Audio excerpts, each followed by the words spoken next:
नाज़रीन, ये अहम ख़बर अवां शेयर कंदा हलूं त तेज़ तूफ़ान सबब ओल्ड फीडर गडेजीअ ते हलंदड़ बिजलीअ जे किरियल पोलनि ते 3 ॾींहं गुज़रण बावजूद बि मरम्मत न थी सघी,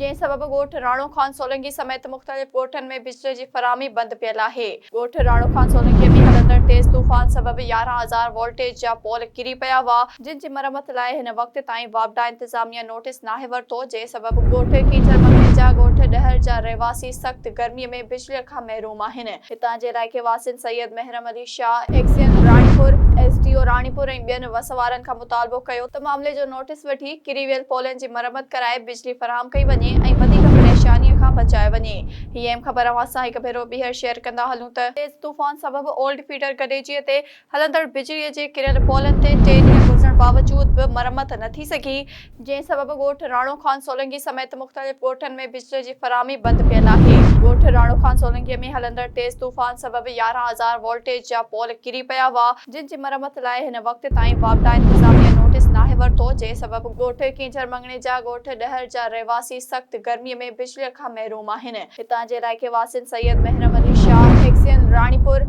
एसडीओ राणीपुर ऐं ॿियनि वसवारनि खां मुतालबो कयो त मामले जो नोटिस वठी किरी वियल पोलनि जी मरम्मत कराए बिजली फ़राहम कई वञे ऐं वधीक परेशानीअ खां बचायो वञे।